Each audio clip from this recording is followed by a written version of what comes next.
Welcome to another video with www.dampwalls.co.za.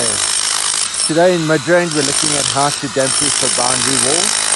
We have to strip off the plaster, exposing the bricks. This is to go down into the flower bed for about 100 millimeters. After that we put on a low viscosity sealer to penetrate and bind and make a solid surface. Following that we put on a latex slurry which waterproofs the brick, and then we plaster with a latex porosity in the mixture to anchor to the waterproofing put on the wall.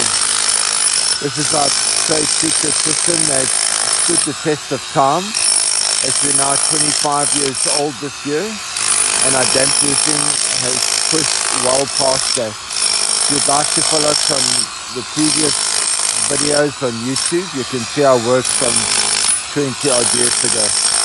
Make it a great day and follow us in further videos.